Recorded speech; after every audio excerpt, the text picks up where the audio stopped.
Welcome to the Peak Mental Performance Podcast with Joe Schillero, optimizing your mental health and athletic performance one episode at a time. We'll go ahead and get started. So, Chad, thanks for joining me, man. Thanks for taking the time to do this. Appreciate it. Thanks for having me. Absolutely. I'm excited that we were able to set this up because, I posted a few minutes ago about talking to you tonight, and you were one of the first people that when I had it was like a brief conversation we had over email maybe a year and a half ago.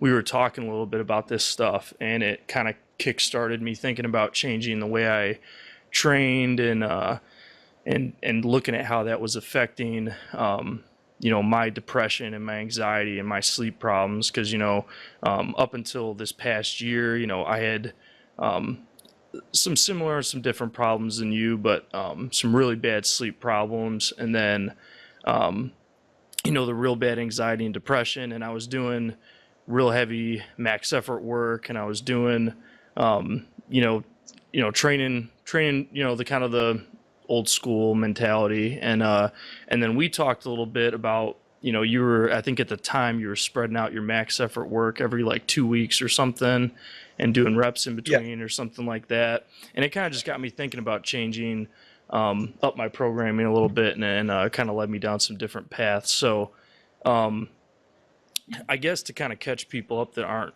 aware, you've written some articles in the past about some of the stuff you've been through and kind of been working through, but can you kind of catch people up on your history of some of the stuff that you've been navigating? Well,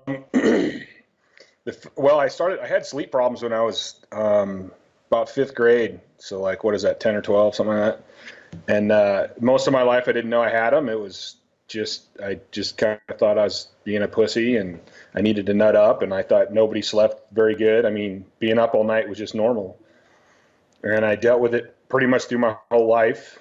Looking back, I look back and kind of realized some of the things I figured out to deal with it without even thinking about it. And because I knew it would get bad, and I would, if I didn't sleep in like every other weekend, like my life would go to shit. I would get massive migraines. I'd get pissed off more than my normal pissed off, and just kind of dealt with it. And then when I got into powerlifting, as I started getting stronger and stronger, everything just went way down, and to the point of very severe depression. Basically, I would train and go home and sit with a gun in my lap for a while. And I mean, there was some times of that. And the last few years, I've been gradually trying to get a better hold of it and get it under control. And just recently went through some stuff with the relationship and everything. And I'm like, okay, I need to draw the line in the sand like this. Yes, you're getting better, but you're getting better and down and then better and down. And I go, this has got to stop. I got to get off this roller coaster and level my life out and not do this anymore. And so right now I'm in the process of trying to figure that out and still learning in the process. I think I'm like 8 weeks into it now, and I'm still like, just things are changing, and I'm trying to adapt and trying to figure more stuff out. And it's actually kind of crazy. But at this point, I'm probably better than I've been in long, long time. I'm doing some stuff I haven't done since I've been in my 20s. That's awesome, man. Yeah, and people can, and I'll post them in the podcast page when this comes out, but the first articles that you wrote when you first started talking about some of the stuff you were dealing with, maybe I want to say maybe it was like 2 years ago or something, they came out. Obviously there's continues to be some stigma with mental health, but I remember when those came out, not many people were talking about that stuff, and especially not in the lifting world, and No. So that was huge for me and for a lot of people to just read that stuff and be like, oh shit, like Chad Aichs has been dealing with this stuff. And like the fact that you were so just like, I think, and you even had some people comment of like, oh, this was a little graphic or whatever. And it's like, but you were super blunt about everything that you did or you dealt with. And I thought that was a good, I think it jarred a lot of people kind of open to some stuff. But so recently you've come out with some more articles where you're talking about some of these changes, and without I know you said this is kind of in a process and without spoiling too much of the stuff coming out in the future, but like, what are some of the things that you've been changing recently now that are kind of helping you take a different path? Well, I think some of the bigger things is when I first started this process, I had this theory, which is kind of what you guys have been talking about, is like, maybe I'm not as messed up as the doctors say. You know, I've been diagnosed as type 2 bipolar and all this other stuff. The only thing that's actually been proven, because how do you diagnose bipolar? You take a test. And I'm like, well, this is your estimate of what I have. And actually, I thought I was the first one to come up with bipolar. I watched a documentary about Adam Ant, of all people. And like so many things he said, I'm like, holy shit, that's me. Like, holy shit. Like what his friends are saying or what my friends have said. And I'm like, so I started looking into it, and they actually diagnosed me. But I'm like, you know, all my worst episodes, I could track back to my lifting and to how hard I was lifting and how hard I was pushing it. And so I've been thinking for a few years, I'm like, man, I think it's my CNS is overtrained and it's spiking and making all this other stuff worse. So it was finally with the things going on in my life, and I go, I got to get this under control. Like, you need to figure this out, and you need to like stop talking about this theory and like go for it. So the main part of it was backing off of my training, and that's super difficult for me because I'm even, you know, when we talked before, like when I first started doing conjugate, completely clean, and like all of my partners and everything, we would go 3 weeks and everything would go to shit. And, you know, guys like Mark Bartley were like, okay, so every 4th week they were deloading. And I'm like, I hate deloading. I hate being in the gym and not going nuts. So like, I'm like, I'd rather spread it out. That way I can still go nuts. You know, and it worked for a while. We eventually got to where I was basically doing a similar Westside template, but it would take 2 weeks instead of a week. And everybody on my team's getting stronger and shit.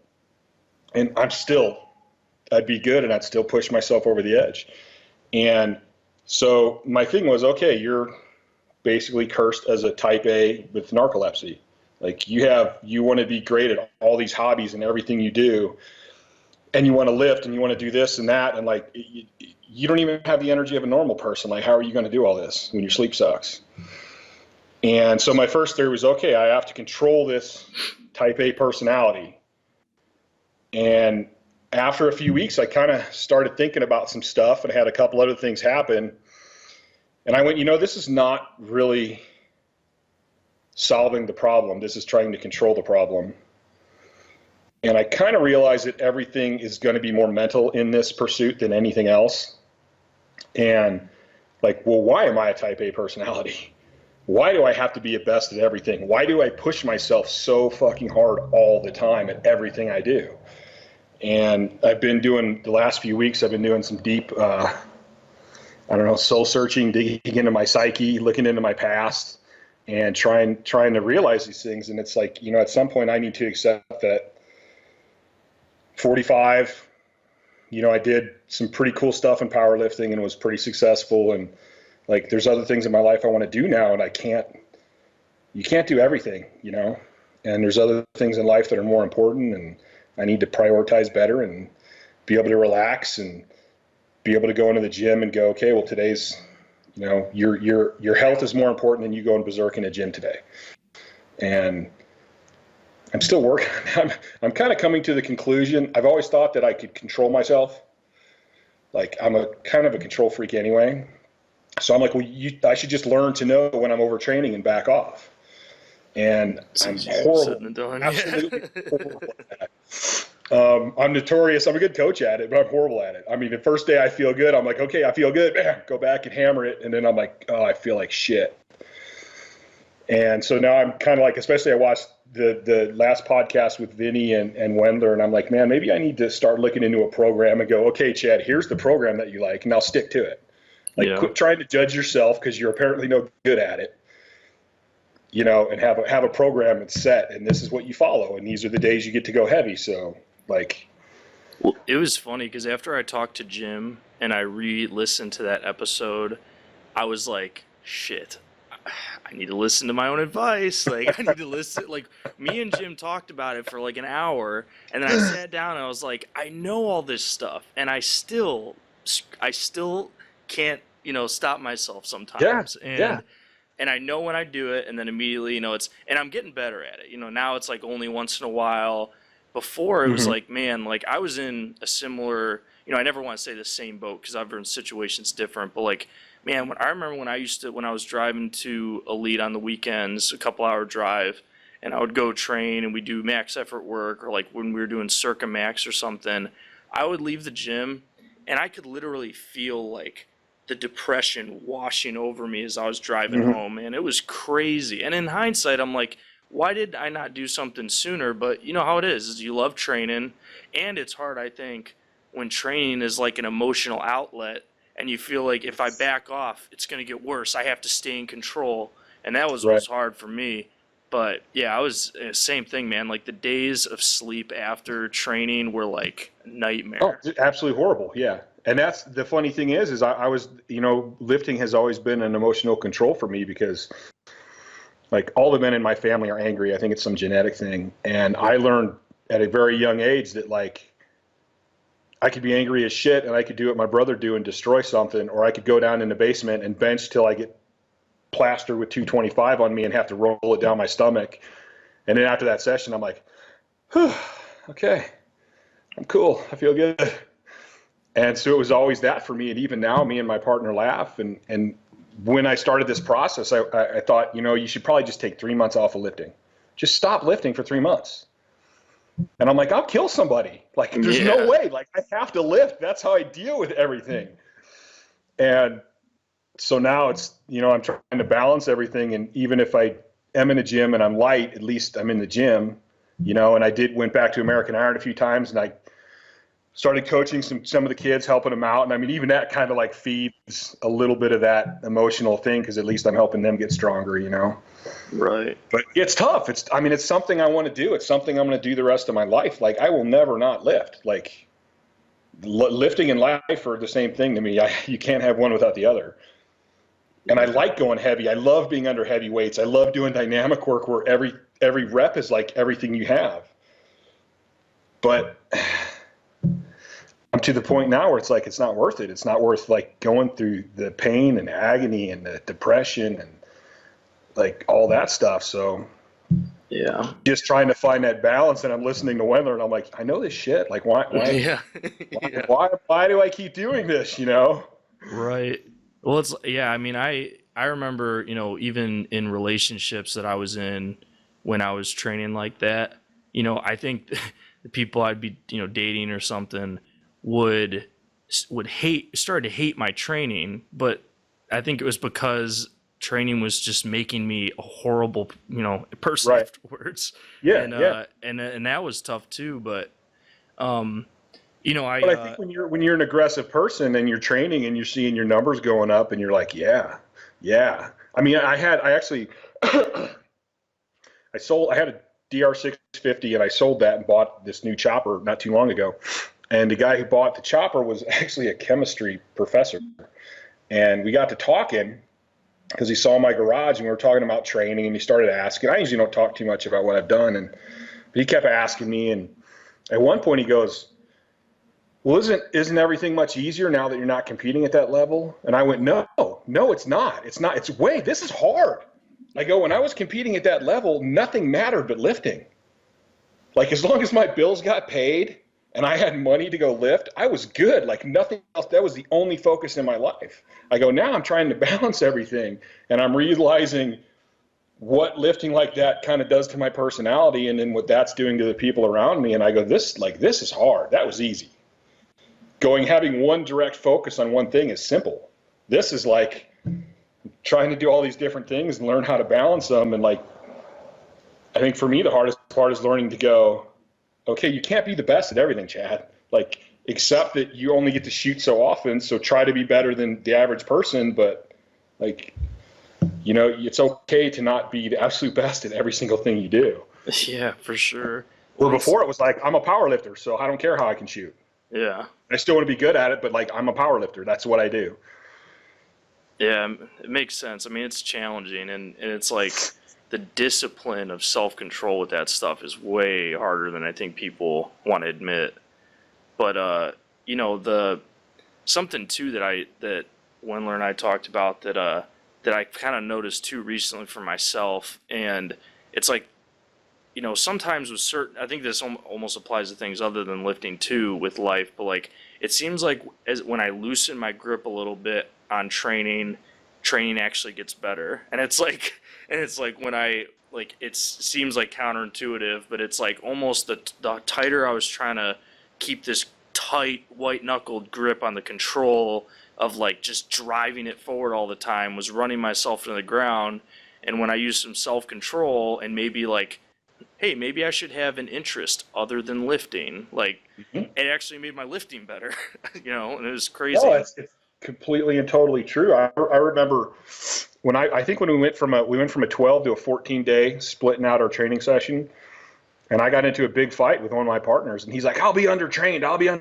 I'm not doing that. And I'm like, fine. I go, this is, basically a democracy, but it's my fucking team, and I'm making a call today. This is it. Fine, I'm going to train by myself. And he never ended up training by himself. He trained with us. Like 2 months later, he drug-free did his first 1,000-pound squat. And I'm kind of awesome. like, I told you, like, we're doing too much. And I mean, I know it. You can track my progress. The less I did, the more I spread stuff out. I kept getting stronger and stronger. But at the same time, I keep wanting to train harder, and I keep wanting to train harder. And it's almost like going back over all this mental stuff that I'm working on now. I go back through my childhood and how I was brought up, and I'm not blaming my parents or nothing, but I was Midwest. My parents were tough. There wasn't a whole lot of, I'm proud of you. There was a whole lot of, this is what you need to do better. And like, I think that had a little bit in how hard I drive myself. And that's good and bad. Like, the drive that I have got me to the level I was at in powerlifting, but it also pushed me over the edge. And even right now with what I'm doing, I mean, I'm going into some really deep, like, mental shit in my own brain. And I'm actually going to go see a therapist a little later because I want to work it out on my own and then go in and get the therapist's thoughts and go, here's what I'm doing. What do you think? Like, am I going about this right or wrong? But I mean, really digging into my past, and I'm finding some self-esteem issues and some stuff that is really hard for me to admit and deal with.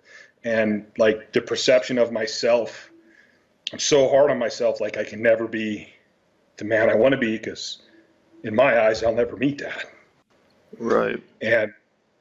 But even that, the drive that I have inside me is pushing me to do that. And I know very few men that will actually do that on their own. Yeah. So like, it's pretty special to be able to do that. But at the same point, at one point I had to go, Chad, like you need to lay off of this a little bit. Like you're going to dig into yourself so far and you're just going to keep digging. And like at some point you got to back off and go, okay, now let's make this better. Yeah. So I think it all still comes down to balance, I mean, I've worked with people that are like, you have to push and push and push and push. And like, they never want to train hard enough. They never want to focus. And you're like, Jesus, these people have no drive at all.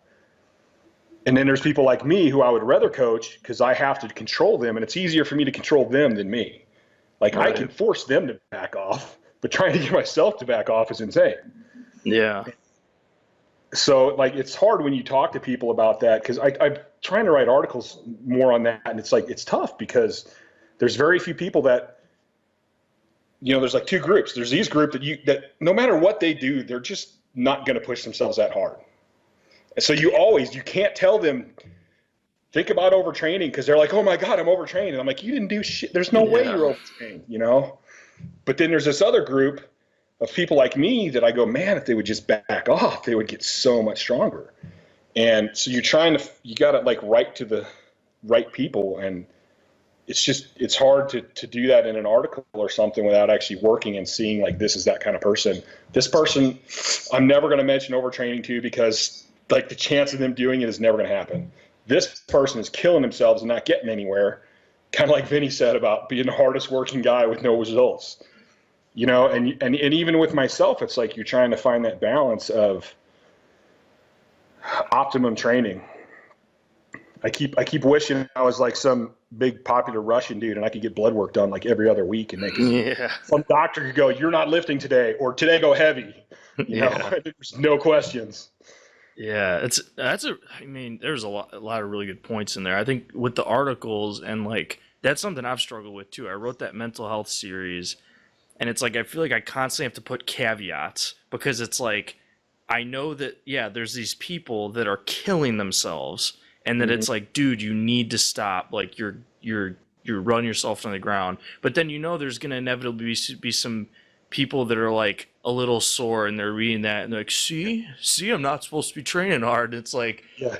so you're Yeah. trying to get that group to be self-aware, but it's funny. And yeah, I think I give you a lot of credit, man. It takes a lot of humility to be able to go and start unpacking stuff like that you're doing. And I'll be interested to continue to hear about that too, because I've been, uh, not just keep seeing similar that, working through similar things, but it was like I'm in the same boat of trying to wrap my head around this double-edged sword of who I am. It's like I know that I went to finally, I went to doctors for years with no progress. I was probably on a dozen different medications and it was all a nightmare. And I finally this past year found a couple medications that help, fix my sleep for the most part. And so I'm able to like, like 2 years ago, I wouldn't be able to probably have this conversation with you without freaking out. And it's like, now it's like, I'm in getting better. I'm, kind of same path as you, but, she was the first person, and she was an actual psychiatrist I sat down with, and after talking to me, it was like, yeah, you have really bad OCD. And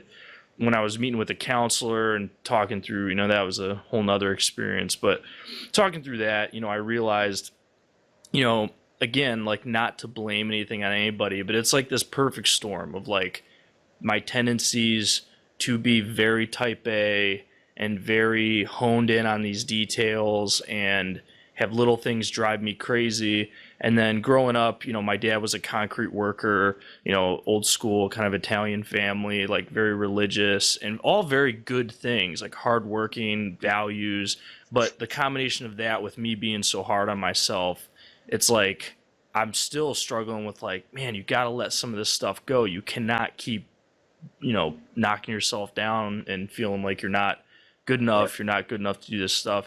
And then on the flip side, it's like I know that those things have allowed me to excel in certain areas of my life because I'm refusing to let myself not do that. So it's tough, man. It's so hard to navigate because there's so many aspects of us as people that aren't even necessarily 100% good or 100% bad. It's like trying to just navigate. Would you try to, yeah, you got to find the balance in it. And I mean, it's like when I went back to some of the stuff in my childhood, like most of the men in my family it's pretty much like you're allowed to be angry and happy. And like, those are the emotions as a man, melancholy you can be. And so most of the men in my family are blue collar. They're tough. You work, you don't whine, you do a good job. And I mean, those are all great traits. I'm actually a pretty emotional person, especially when I feel good, my emotions are super intense. When I feel bad, I don't have the good emotions, but the bad ones are super intense. And, I think going through the stuff in my childhood, the first thing I thought was we perceive the world a whole lot differently as a child. And I started looking back at my past and like, my dad, not blaming anything that he did, but like, there's times where it would be like, I expected more out of my son. I'm disappointed in you. And because I think I have probably a little OCD too, like I would focus on those little things and it would just eat me up inside. Like I disappointed my dad. It's my dad. I disappointed him and he's, and it would just eat me up as a kid. And I think some of that stuff set in and made me where nothing is good enough. I mean, I would break a world record and it'd be like, yeah. And it was over for me. My next thought was, but you can do better than that. Like you didn't do this, you didn't do that, your technique was a little off. Like that's not your best, so don't celebrate it. And that was truly my thinking. And my partners would be like, dude, oh man, aren't you pumped up? I go, no, it's over and I can do better. And I look back now and I go, man, that kind of sucked. Like I should have enjoyed that. I worked my ass off for that, And I did the same thing with like I stopped celebrating my birthday at one point when I was younger because I'm like, everybody has a birthday. Who cares? That's mediocrity. And, I look back now and I go, Jesus Christ, Chad, you're an ass. Like, you're hard on yourself, man. Right. Like, dude, it's your birthday. Just relax and celebrate it, man. Big deal, But I've always been that way. And I mean, nothing I ever did was ever good enough for me, or like, I've always thought I could do better. So this isn't enough. And I think some of that happened. I think some of it's genetic, and I think some of it happened growing up, interpreting things the way I did as a child. And, but I've always said this, everybody at some point in your life, I don't care what you go through. I don't care if you grew up rich, if you grew up in the ghetto, if you grew up Irish in a bad part of town, I don't know, whatever. Like, at some point, it's your choice in your life to go, who do I want to be? Yeah. That's who I want to be. And like, for me right now, that's looking back at these things and going, okay, this is how you interpreted it as a kid, but look at it now. And who do you want to be? Do you want to be that guy that's pushing all the fucking time and never knows how to relax? No, I don't. Like, I took a trip with a girlfriend one time, and like, I think I might have ruined her whole vacation because I couldn't sit down and relax. Yeah. And I'm like, man, that sucks. Yeah, and it's the same thing in the gym. Like, in the gym, I'm in the gym all the time. Like, you got to be going heavy, you got to be going hard, or like. And we know that, like, when you do that, you just run yourself into the ground. Yeah, absolutely. No, it's like hearing my own thoughts if you're saying this stuff, man. I was the same way. Like, I have 6 brothers and sisters, and my next youngest brother, we're like opposite personalities. And I remember growing up, he was very like, my parents could tell him he was, and not that they did this, but like they could tell him he was the worst son ever, and he'd be like, I don't care. Whatever. And it's like, yeah. and that was his personality, and my personality was like same as you, man. It's like somebody tell me they're disappointed in me, and that would just like I could feel myself like ready to throw up for probably weeks after that, like just that feeling of like latching onto it. And it made me realize like how difficult that is as a parent or even as like a friend. I think that's made me very empathetic to like how I say things to people, because I know what it's like to like see my brother, who I know, and is a great guy, but he could like hear those things and kind of let them roll off his back. And it was like, man, I would hear it and I would just like, it would wreck me. And it's like, I still, and this is something, my sleep is better, but one of the things I still struggle with is really bad nightmares, like almost every night. And I can like recall them the next day. And somebody I was talking to was telling me that that's actually something I should look into, because you shouldn't be able to recall your dreams, I guess, that often. But that's like, I will have dreams of like things that I'm like, I have reconciled this. It's over. This was from when I was like 8 years old. And this is like a trivial thing. Like, somebody telling me that this wasn't good enough on this day. It's some menial thing that meant nothing. But I'm having nightmares about it 25 years later. Like, why? And yeah, so I understand that feeling, man. Yeah. I'm working on some of the stuff I'm working on now. I'm noticing that it kind of, one will lead to an issue that I thought I dealt with before. Because, I mean, ever since my 20s, I have a very vivid memory of exactly when I went, I need to like be a better person. Like, there's traits that are in my family that I don't like and I need to work on. So my whole life I've tried to, I want to be a better person every day, even if it's something small. But there's things that I thought I worked on, and then now I'm like, oh man, like all these things in our memory and our mind are all so interwoven that maybe you think you worked it out, but it's not all worked out, because this other memory kind of still deals with that. And I don't know, I honestly don't know if you could ever have it all worked out. The way everything's so interwoven in there. And things that you think won't lead to this lead to that. And you're like, holy shit, how did I get here? Like, how did I end up on this subject from that?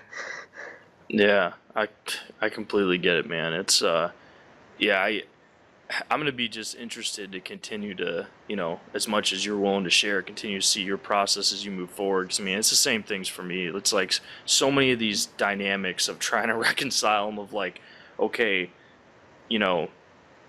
the way that I dealt with things in the past, the way I deal with them now, how am I going to deal with them moving forward? It was the same thing as you. Like, I have a job with a ton of vacation time, and I hate taking days off. I can't do it. I'm getting better. I'm getting better now.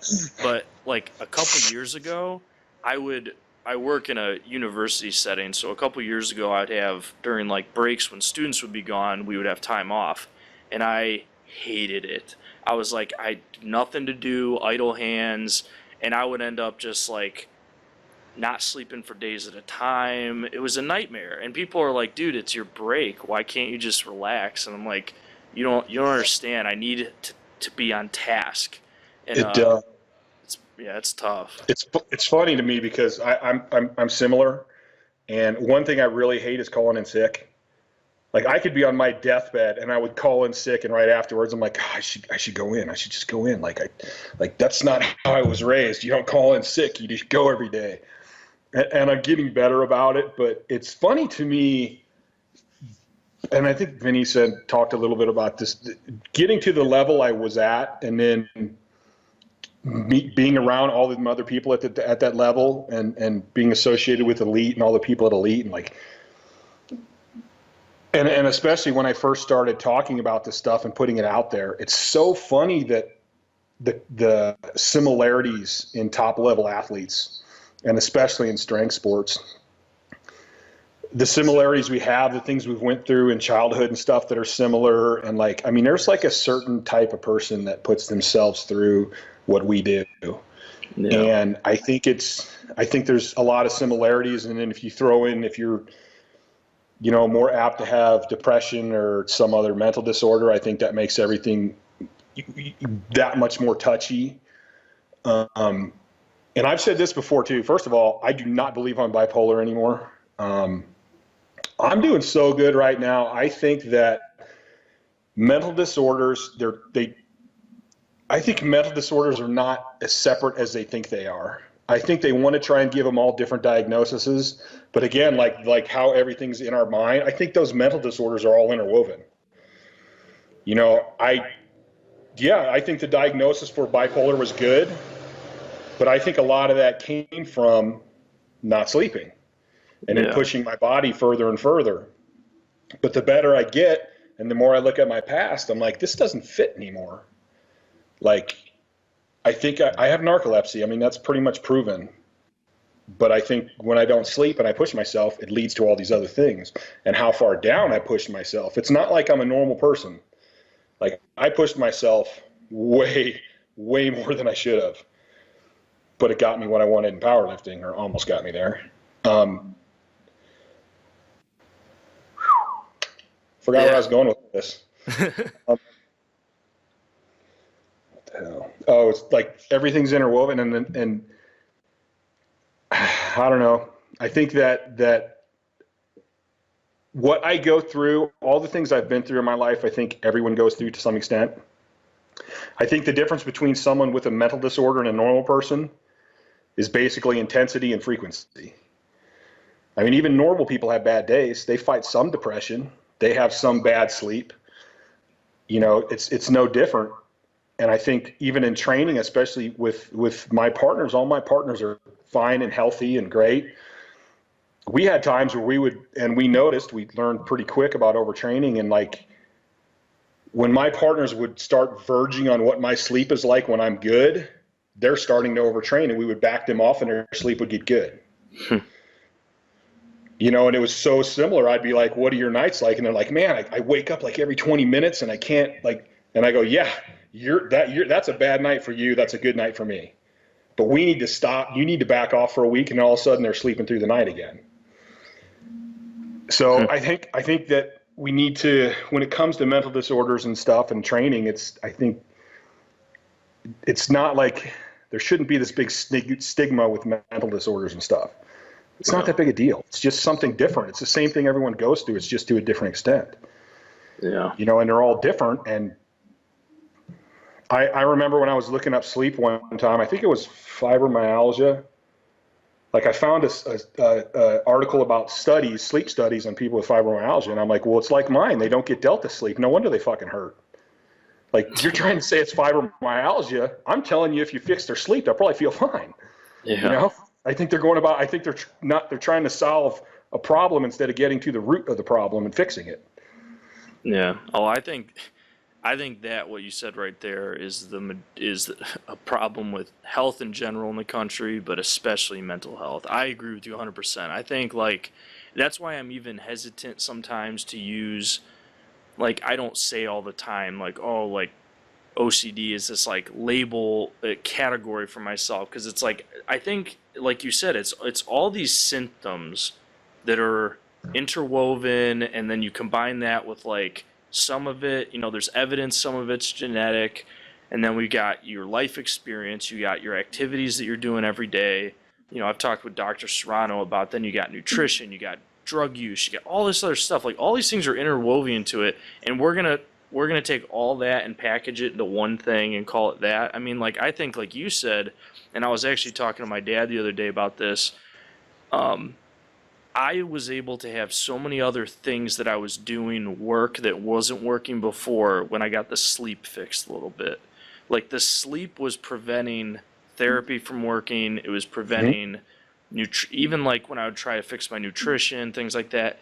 It all wasn't really helping. I think it's because like if you can't get the sleep, I don't think any of the other shit's gonna work. But when I got the sleep kind of fixed, now it's like, okay, some of these psychological strategies, meditation, like now I can start to see those things work a little bit. And I agree with you 100%. I think if people aren't sleeping right, that should be like the number one question when they talk to people.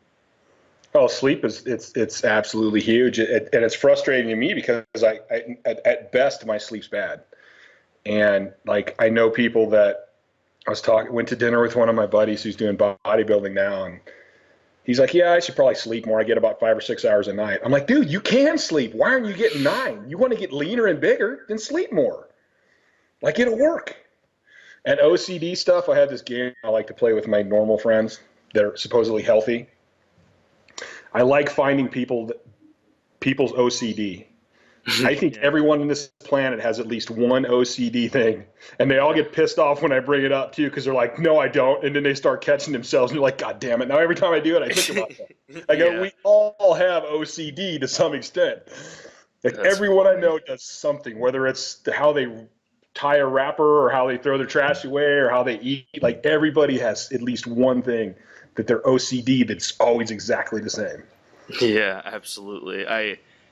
I'm a lot better now than I was before, but like even now, like we have like these work superlatives at our like Christmas party every year, and my graduate assistants that work for me gave me the award most likely to sweat the small stuff, because in staff meetings, if somebody's squeaking their pen, I like lose my shit, and I'm like, I can't, like somebody will be squeaking it, and no one else is hearing it, and I'm sitting there, sweat pouring down my face, like, all right, everyone's going to think you're a lunatic, but they have to stop squeaking that pen or you're going to kill somebody. It's like, that's awesome. It's like, it's nice to be able to talk to other people that get that too, because then you can laugh about it a little bit, because at the time you're just like, dude, like, and that's something I've been learning to do too, is like learn how to just like laugh at, take myself a little less seriously, because I mean that's a whole nother battle.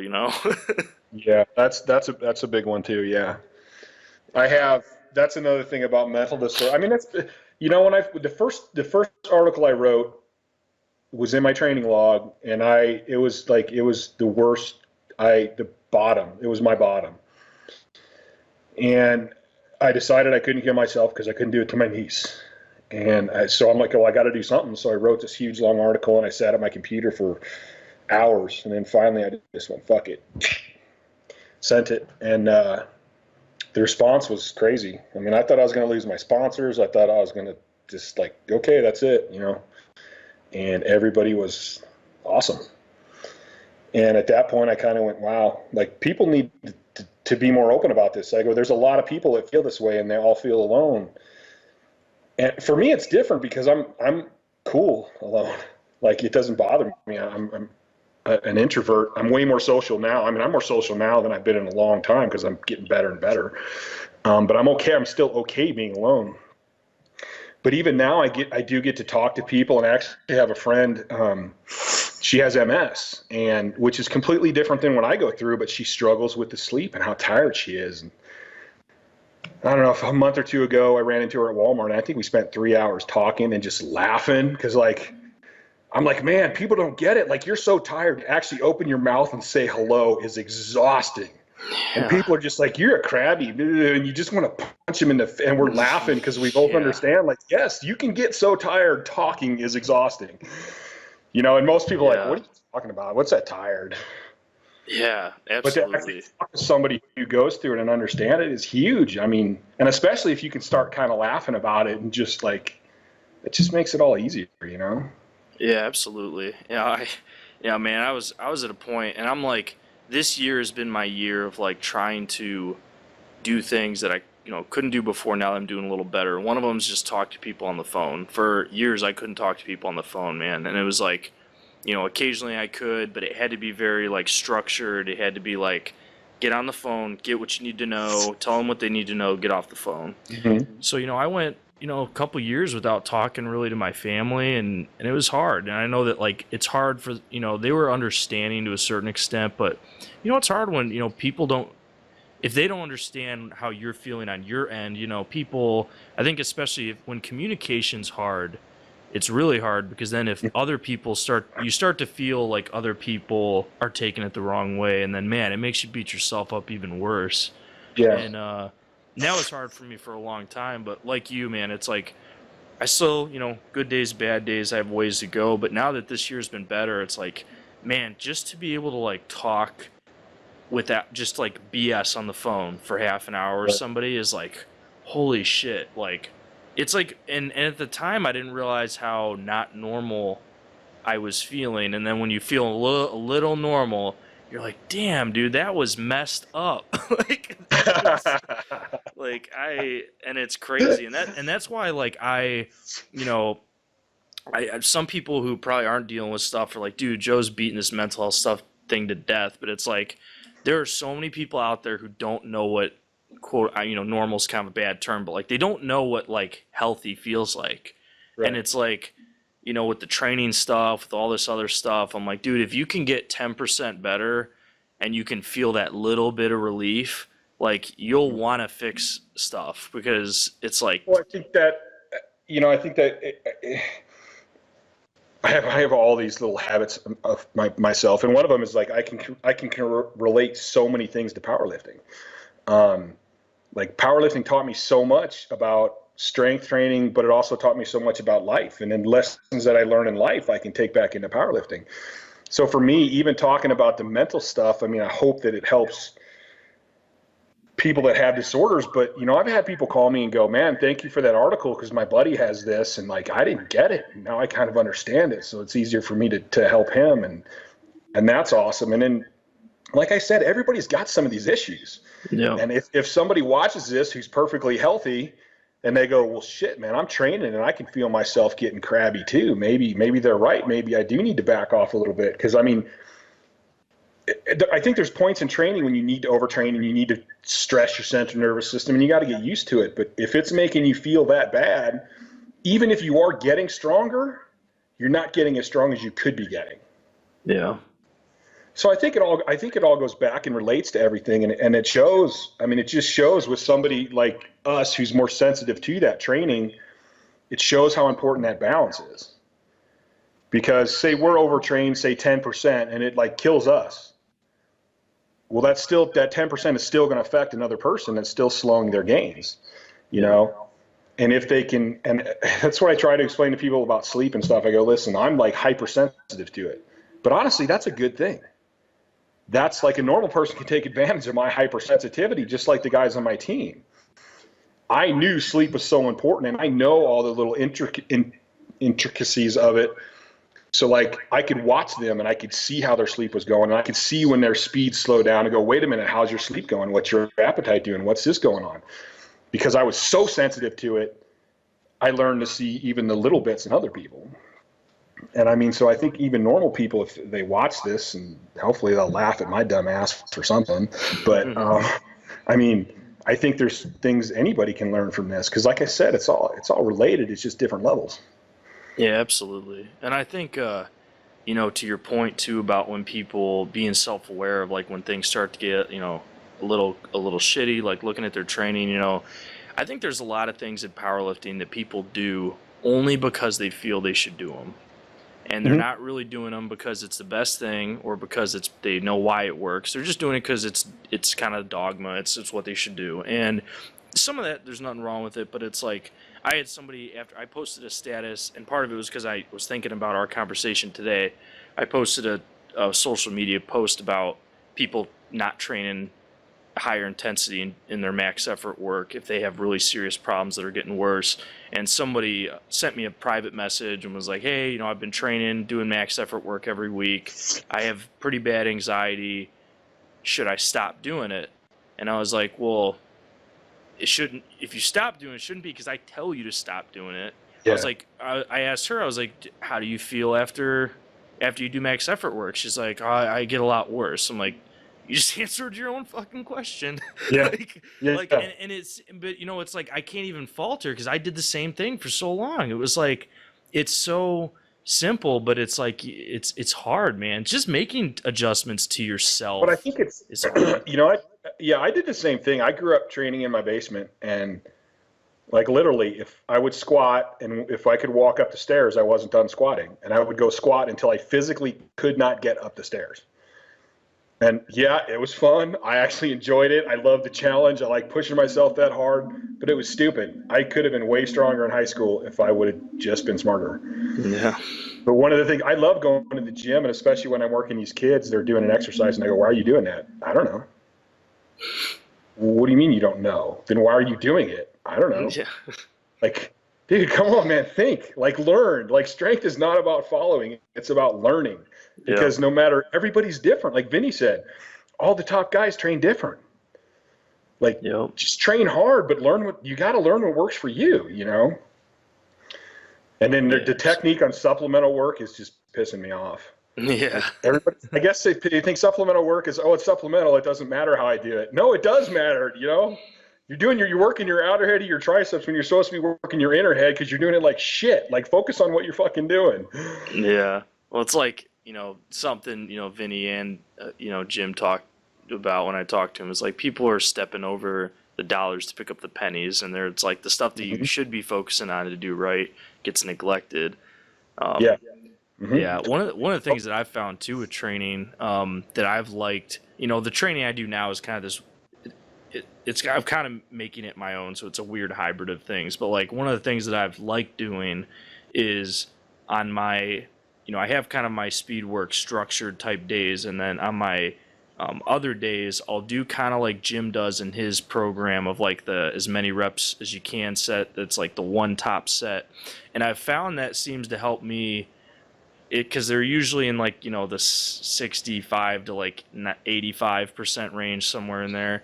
And I found that like being able to push that set, sometimes I'll push it pretty hard to where I'm like gasping for air afterwards. And it's like I found that seems to allow me the mental release of being able to get into that zone. But then afterwards, I don't feel that like coming down of like I'm crashing mentally. And so that's been helpful for me too. And I know you're doing kind of a hybrid of like you're kind of doing some bodybuilding stuff, but kind of you're doing a lot of kind of like just game planning by ear, right now with your training. Well, the first 4 weeks I went, I used to train, I've trained some Dorian Yates style stuff before, and I go, I like that because it has that one set of just crazy, how many can I do? And it's funny that you mentioned the mental side because the first couple weeks doing it, I'm like, holy shit, man. Like, I actually got to push hard. And like, I don't feel – the next day is like, man, my slip didn't affect my sleep. The next day I wake up going, this is not bad at all, man. And I'm a little sore. By week 3 and 4, I was freaking killing myself. Still didn't have that mental edge. I mean, still I'd wake up going, okay, I don't feel too bad. But I could feel it starting to affect my sleep and starting to – just getting sore as shit. And I'm like, okay, well, that's kind of strange. Like it's almost like I adapted. At first I couldn't push myself because I wasn't used to reps. And within 2 or 3 weeks I adapted to it. And I somehow was able to push myself way further than I probably should be. So because this is like an experiment to me, and like so far my hypothesis is proving to be true. But I want to keep adapting through the whole thing. So my next experiment is I took this last week and just did body weight stuff, which amazes me too, because even body weight stuff, I can be sore the next day. Like I think top level athletes, and I think this is something a lot of people don't take into consideration. A top level athlete has such good muscle control that even with no weight, they can get a lot out of their bodies.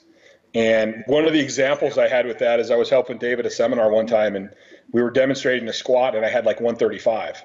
And like after 30 seconds, I'm like shaking and sweating my ass off. Yeah. And Dave is just laughing at me, and he goes, "See, this is what a top level athlete is like. Like Chad can't just stand there relaxed with a bar on his back."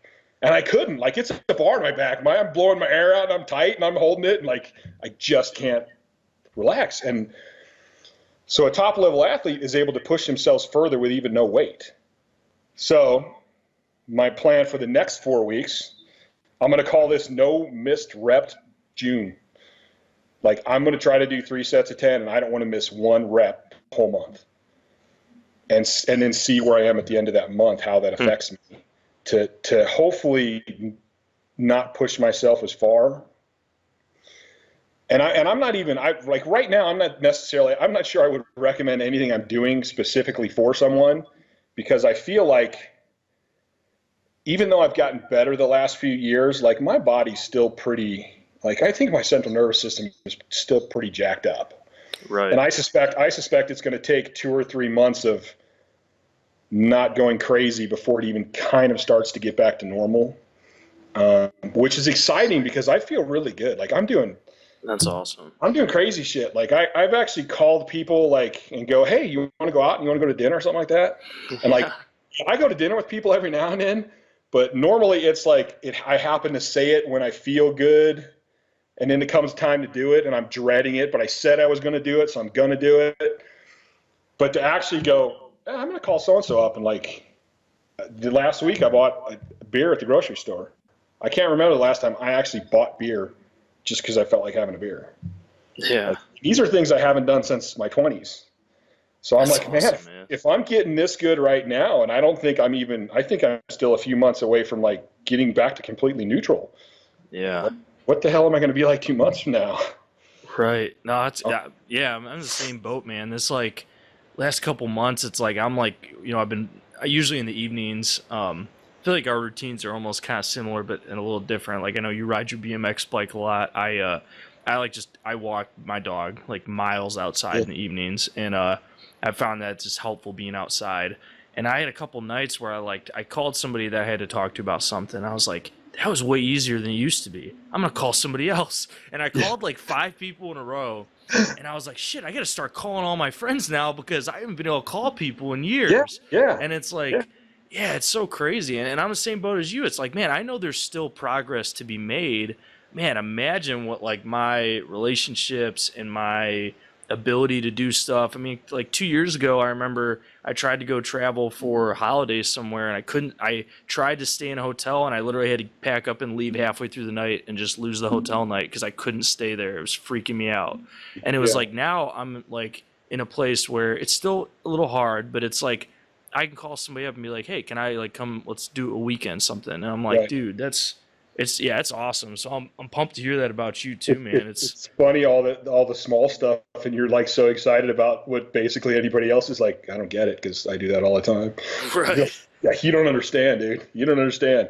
You're like one of those guys that calls in sick from work because you didn't sleep good one night, and I'm like, I've been up for 2 weeks and didn't miss one day of work, you pussy. Yeah, right.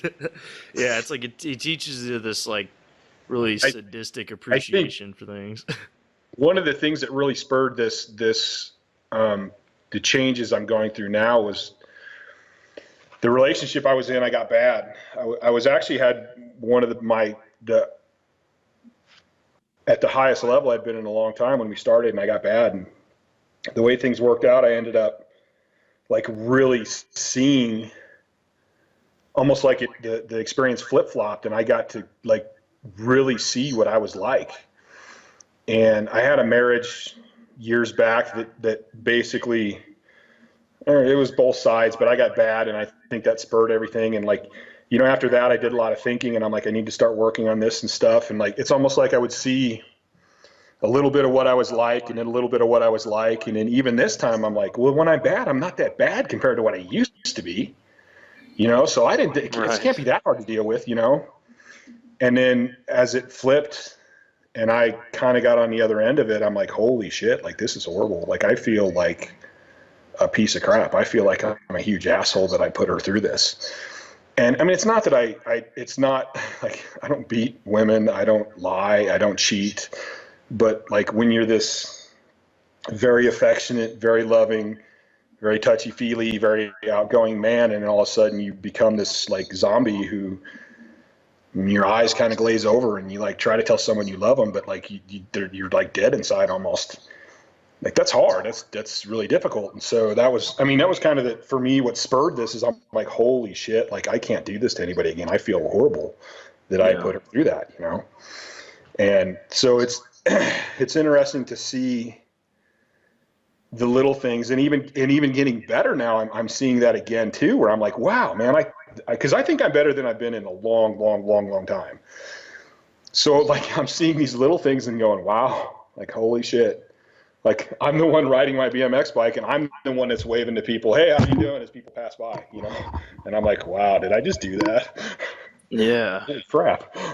Yeah, it's crazy. No, I had, and like, kind of same deal. It's like there was relationships I think didn't work out, and I don't think they were going to work out whether I had issues or not. But like, there was definitely times where I'm like, they were just like, dude, like, what is wrong with you? Because it was the same way. It was like eyes glazed over. Like, I don't know how to like tell them, like, I'm an extremely sensitive person. Like, I care a lot, but like, there's times where you're just like, I have no emotion to like anything right now, and it makes it I'm sure, very hard to be in a relationship with someone like that. And even just, I went through periods of time, and obviously, I'm young and everything, but like, I went through periods of time the last few years where I was like, will I ever be able to commit to being in a relationship again? Because just the idea of like being trapped in anything, even though that's not, relationship isn't being trapped, but like the thought of anything that you're committed to that you can't get out of freaked me out so bad and gave me such anxiety. Even just like simple, not relationships, just something that like signing up for something or something that, no, I did it, I clicked it, now I have to do it. It made me panic. And now it's like this year, it's like going from there to like now being like, okay, I think I could do this now. Like, I could see what that could look like. And yeah, it's crazy because, I mean, it's just not a way to live. You look at how things were. You find that, like, I find that, like, because of my personality and my upbringing and all that stuff, I have a hard time forgiving myself. And like, there's times where I look back at that person and I'm like, and it's hard for me to realize that was me, and then to go, okay, yeah, that was you, but like you weren't in your right head. You were exhausted, And anyone I know that's exhausted, even normal people, if they're out partying one night, the next night they're not as emotional, and they're a little depressed, and they're a little crabby, and they're a little pessimistic. But it's still hard for me to forgive myself. I mean, for a long time, I was putting in Granite as a side job with a friend of mine, and we would laugh at each other because we're kind of the same, and we're a little bit OCD, and like, I would burn an eighth on some backsplash or something, and like 3 weeks later, I'm like, God damn it, you remember when I burned that eighth? Son of a bitch. And like, my partner Doug's like, you're still losing sleep over that, aren't you? I go, yeah, it just pisses me off. I can't believe I made that mistake.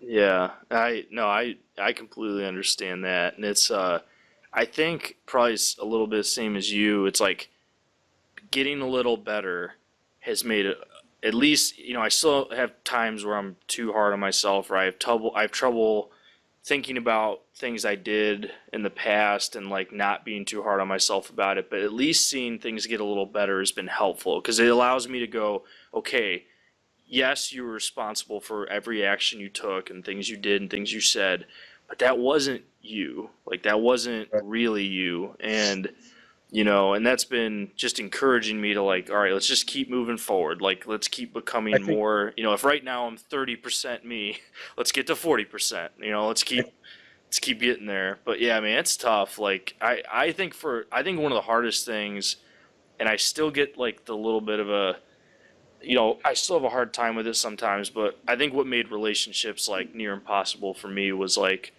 I had a really hard time knowing anyone was unhappy with me. Just like even if it was something that really was like inconsequential or like really wasn't even my fault, it was like just knowing somebody somewhere was not happy with like me, as I would just get this like pit in my stomach. Like if I ever, anytime anyone would text me or email me or call me or leave a message and be like, we need to talk, that was like, I would have to go in the bathroom like on the verge of throwing up. It was like, I can't, like, what do they need to talk about? I can't handle this. And it's like, it's hard to even like remember thinking about that, but it's like, yeah, it's like those little things where it's like somebody else is like, dude, you just call them and you find out what they need. Right. But it was like at the time I was like immediately replaying in my head every horrible thing I've done in my life since I was 5 years old because somebody said they needed to talk to me. It's like, how ridiculous is that when you really think about it? I think to bring this back to powerlifting a little bit, I think like forgiving yourself is such a huge thing, and like, trying to relate powerlifting and life and powerlifting. I bombed out of plenty meets, and I was always okay with it as long as I learned something. As long as I learned something and fixed that and same thing didn't happen, I was good with it. Yet, like you said, I would beat the shit out of myself in life. And and I'm different because I can honestly give a shit less what people I don't know think about me. Like, I don't give a rat's ass when I'm in public what people think. I still wear checkered Vans all the time, and I love them because they feel good and I like them. I don't give a shit what anybody thinks. But if I care about somebody, or if I love somebody, and the more intense that is, the more it crushes me if I know that I hurt them or made them feel bad or anything like that. And like one of the things I think I had to look at, which goes back to the bombing out, is I kind of had to, and I'm working on this now, like everybody makes mistakes. The greatest, best man in the world is going to screw up. He's going to hurt the people that love him at some point or another. It happens. It's human. That's not necessarily what's important. What's important is, what are you going to do after that? Like, are you sincerely going to be sorry? Are you going to look at what mistakes you made, and are you going to do whatever it takes to make that right, to not make to let those mistakes happen again? And even at that, like, there's some things with me that I screw up 3 or 4 times before I fully get them fixed.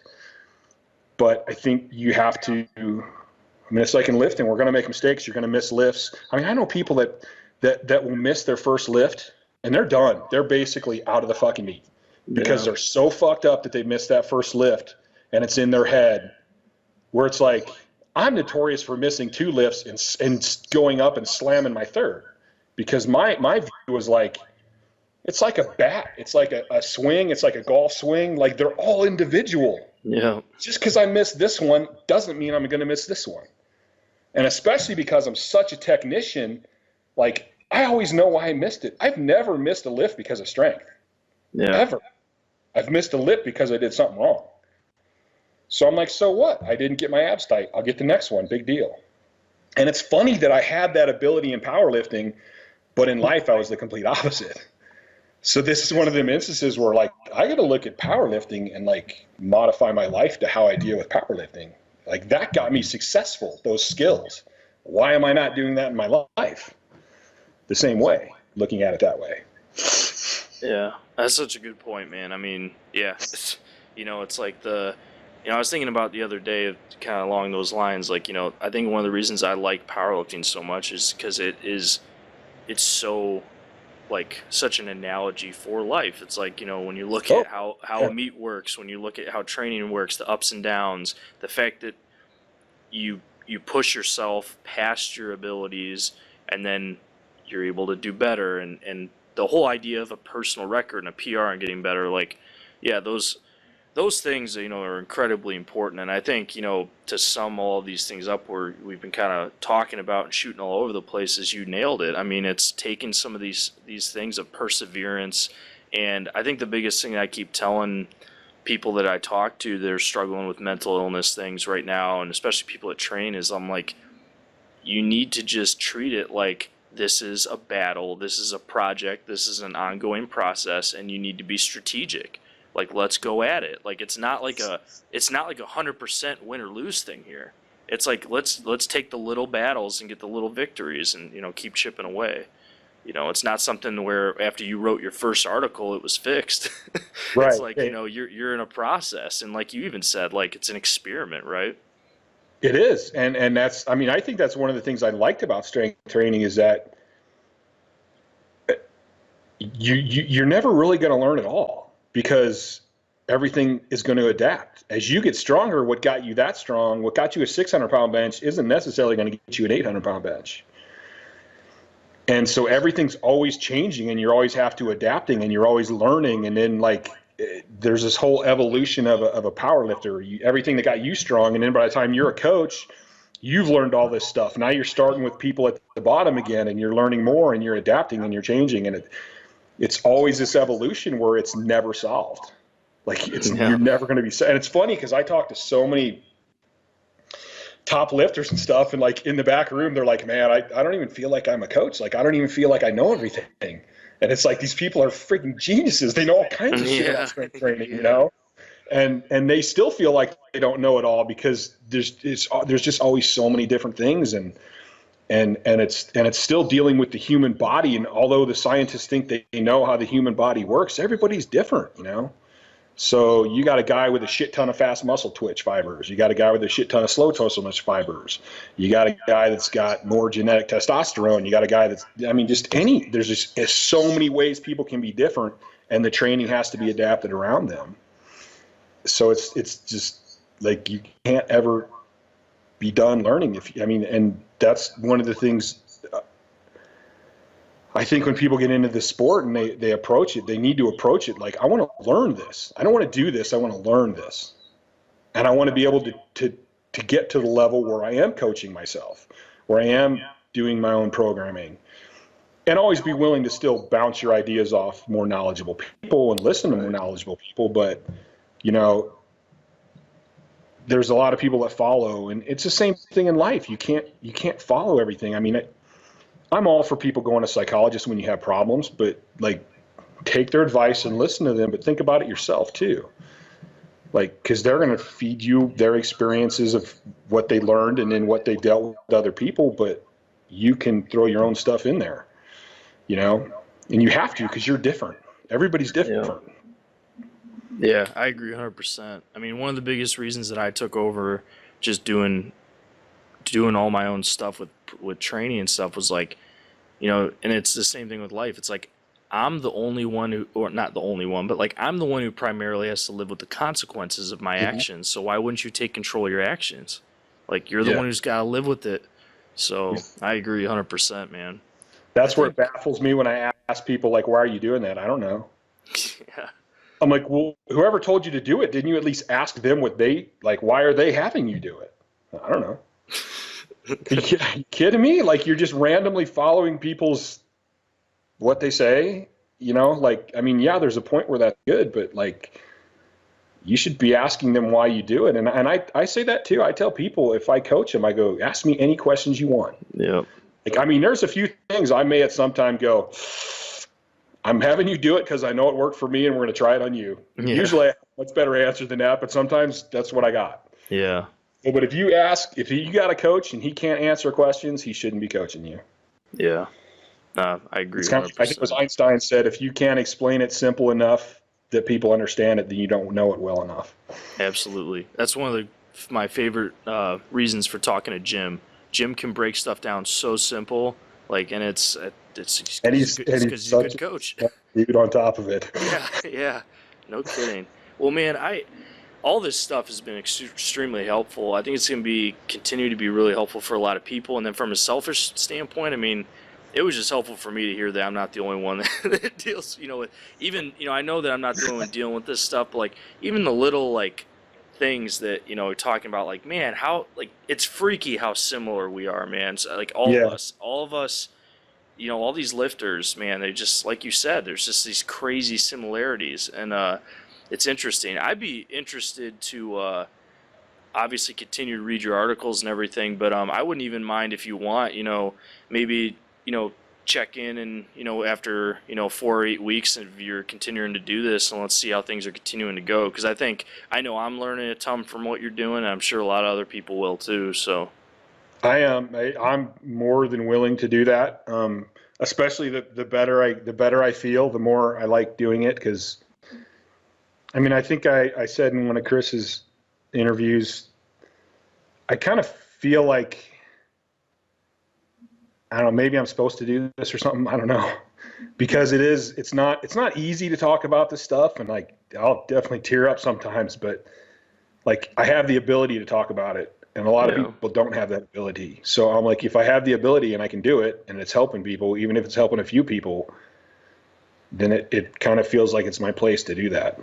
Absolutely, man. Keep at it. Because, like I told you, I probably wouldn't be doing this podcast if it wasn't for that first article you wrote.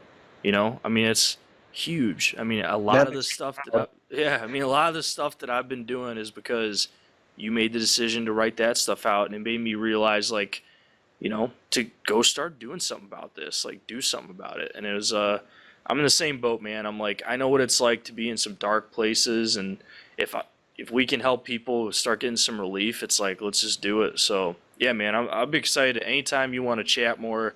And that's actually an interesting point. Interesting point you just brought up. Because I think as humans, we adapt to everything, and that's good, but sometimes that's bad. Because sometimes we forget. And like even when you just said dark places and some of the stuff we brought up today, I really haven't thought about it in a while.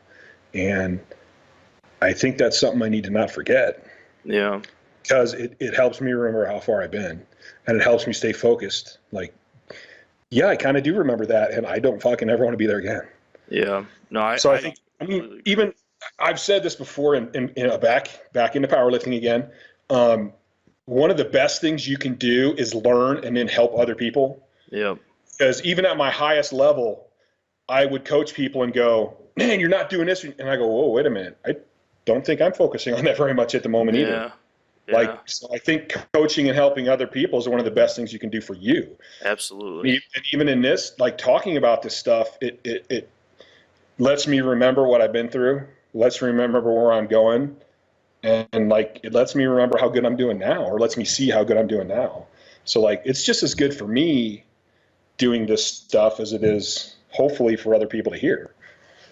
I agree, man. This whole thing, I love, like you said, I love helping other people, but this is as much a selfish thing for me as it is for other people, man. This has been accountability for me, and this has been really encouraging. And yeah, like even talking some of the stuff that you and I talked about today, like you said, I know it, we talked about it today, but I didn't necessarily think about it in a little while. And sometimes I think it's good to like, get a little emotional today, sober up a little bit and be like, okay, like you're doing better, but like that stuff's not that far off. Like keep at it. Like don't get complacent. Right. So I appreciate it, man. I know I really enjoyed chatting with you today. I know a lot of people enjoy listening to this. So I think we should definitely do it again soon.